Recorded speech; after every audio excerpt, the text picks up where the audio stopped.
Tapi ini tisu ditulis nama Muhammad Sallallahu Alaihi Wasallam. Boleh diinjak? Boleh dibuat ludah? Boleh dibakar? Loh tadi boleh, kok sekarang nggak boleh? Ada tulisan Muhammad? Paham kira-kira? Ini banner. Foto mah biarin aja bu ya. Foto mah digunting atau ditutup aja. Ini banner aslinya boleh buat nutup warung, boleh apa enggak? Yang penting foto jangan dipakai ya. Anggap fotonya nggak ada.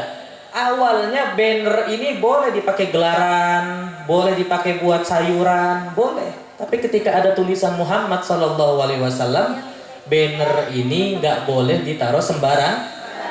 Kenapa? Karena ada tulisan Muhammad. Bayangkan, ada seorang manusia, dia beragama Islam, dalam hatinya ada cahaya Nabi Muhammad Sallallahu Alaihi Wasallam. Kira-kira dimuliakan nggak sama Allah? Dimulia? Bukan karena orangnya mungkin sholatnya pas-pasan, orangnya mungkin zakatnya jarang, ibadahnya jarang, kezolimannya banyak, tapi dalam hatinya ada nur Nabi Muhammad SAW. Dalam hatinya ada kecintaan kepada Rasulullah SAW. Karena sebab ini Allah muliakan dia. Paham kira-kira? Jadi kita belajar sejarah, belajar mengetahui bagaimana sirah Nabi Muhammad SAW untuk apa? Agar kita bisa menghormati Nabi Muhammad SAW. Sebagai penutup, karena Al-Fajr janjinya tausiah, diminta ngomong banyak nggak bakal bisa, bener? Nggak bakal tausiah banyak-banyak nggak bakal bisa. Yang sering ngaji pasti tahu. Tapi kalau tanya jawab setengah jam 1 jam nggak berasa. Sebagai penutup, untuk mengambil sesuai daripada tema kita, yaitu meneladani akhlak baginda Rasulullah SAW, diceritakan bahwasanya Nabi Muhammad itu raufur, paham ya? Laqad ja'akum rasulun min anfusikum azizun 'alaihi ma anittum harisun 'alaikum bil mu'minina raufur. Nabi Muhammad itu amat sayang, cinta sama umatnya, apapun bentuk umatnya, mau agamanya Islam ataupun yang non muslim, mau yang kulitnya putih, merah, hitam, apapun itu semuanya dicintai oleh Rasulullah SAW. Diceritakan ketika Rasulullah SAW sudah meninggal, ini sebagai penutup ya, sahabat yang menjadi khalifah setelah Rasulullah SAW siapa bu? Namanya bu? Hah? Sahabat yang menggantikan Rasulullah siapa namanya? Abu Bakar. Abu Bakar nanya kepada Sayyidah Fatimah Zahra binti Rasulullah SAW, wahai putri Rasulullah SAW, kira-kira semua ibadahnya Rasulullah itu udah aku kerjakan. Ada nggak satu amalan, satu ibadah Rasul yang nggak pernah aku kerjakan, wahai putri Rasulullah SAW? Maka kata Fatimah Zahra, ada satu amalan yang mana kamu nggak pernah mengerjakannya. Yaitu apa? Yaitu Rasulullah terbiasa ngasih makan perempuan Yahudi di ujung kota Madinah.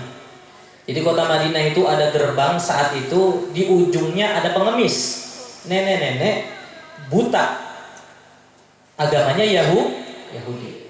Setiap harinya Rasulullah SAW itu keluar sambil bawa kurma, dikasih makan. Ini nenek-nenek Yahudi yang buta dikasih makan sama Rasulullah. Apa yang dilakukan nenek-nenek ini? Mencaci maki Nabi Muhammad SAW. Jadi sambil disuapin, sambil dicaci maki, sambil dikatain. Loh emang nenek-nenek ini nggak tahu matanya buta. Akhirnya oh yaudah kalau seperti ini aku ambil kurma, aku berangkat kepada ujungnya kota Madinah. Berangkat ke ujung Madinah, ada kurma. Seperti biasa nenek-nenek ini dalam keadaan mencaci maki Rasulullah SAW.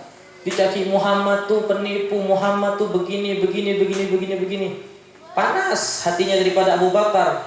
Tapi karena ini pekerjaan Rasulullah, dijalanin sama Abu Bakar. Dikasih makan.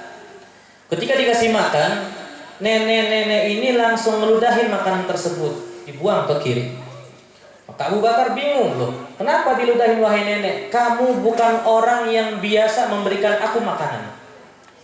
Emang kenapa wahai nenek? Kata Abu Bakar Siddiq, orang yang biasa memberikan aku makanan itu nggak seperti kamu.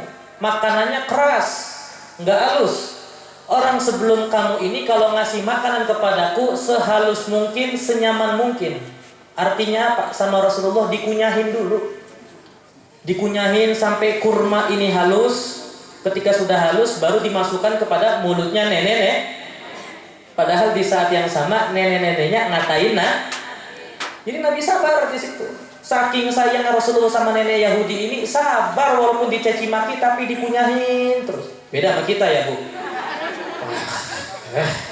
Terus keras nggak keras yang penting mah muntah, puas, rasain, ambil sendiri tisu. Itu jangankan begitu ya. Anak batuk aja dibilang es terus.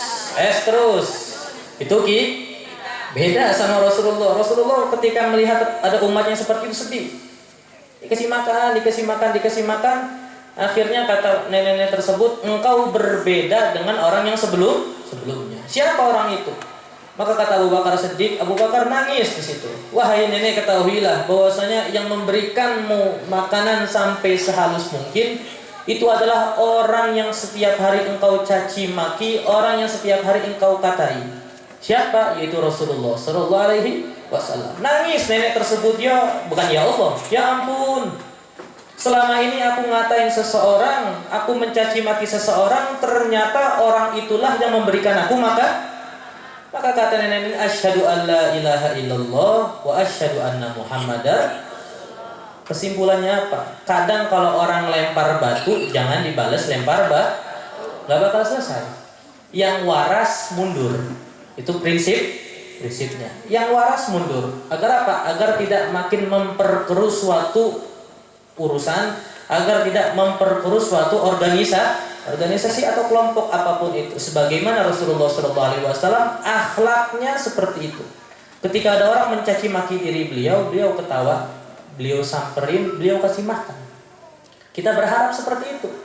Agar sifat mulia Rasulullah yang besar ini kita ambil sedikit, nempel di dalam hati kita. Nah, yang mulia ini, sifat mulia nempel kepada diri kita yang hina, insya Allah diri kita hina ini akan dimuliakan oleh Allah Subhanahu. Sebagaimana tisu tadi. Tisu tadi hina, tapi ketika ada tulisan Muhammad SAW, tisu ini menjadi mulia. Sama. Tadi cerita Rasulullah kita ambil hikmahnya sedikit, kita amalkan sehari-harinya, untuk kedepannya kita amalkan lebih sabar lagi, lebih arif, lebih bijaksana lagi dalam menghadapi semua umat Nabi Muhammad SAW. Agar apa? Agar sifat mulia tadi nempel di dalam diri kita, sehingga kita dimuliakan oleh Allah Subhanahu wa Ta'ala. Amin ya rabbal. Silakan Bapak Ibu hadirin yang ingin bertanya, kita kasih waktu dan tempatnya masing-masing. Silakan para bapak-bapak dan ibu-ibu, barangkali ada pertanyaan, silakan mumpung Habib menggelar ya Habib. Monggo ibu-ibu, bapak-bapak. Monggo Bapak maaf Tuhan, barangkali mau menanyakan sesuatu. Apa Bapak Ahmad Yasin? Monggo.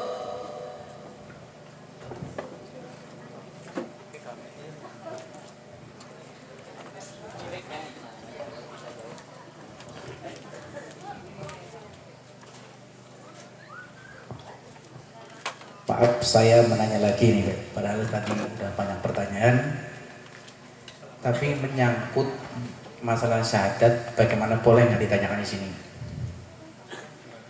Ya orang nyekernya syahadaten, saya tanyakan di sini boleh. Tentang kalimah syahadat, ada istilah syahadat japura, ada istilah syahadat payung, ada juga istilah syahadat stempel, dan ada juga ngaji syahadat. Dalam hal ini mohon penjelasan tentang istilah-istilah tersebut, Beb. Terus yang kedua, satu-satu aja. Ya. Jadi nggak semua pertanyaan bisa kita jawab ya, karena pertanyaannya kadang ada yang sulit, ada yang mudah. Kita bukan Google yang Siapa namanya artis malam yang di SCTV? Enggak begitu kita Bu. Manusia ada batasannya. Nah, tapi pertanyaan tadi yang bisa Al-Fagir jawab, yang nggak bisa Al-Fagir jawab mohon maaf. Apa tadi syahadat Japura, syahadat payung, syahadat stempel. Ada yang kita tahu syahadat stempel itu kenapa disebut sebagai stempel? Pertanda. Karena namanya seorang murid dengan guru harus ada tandanya. Tanda apa? Tanda untuk membedakan nanti di hari mahsyar, di padang mahsyar, di hari kiamat, si mursyid ini, si guru ini pengen ngasih syafaat kepada murid-muridnya. Sedangkan umat manusia dari zaman Nabi Adam sampai yang terakhir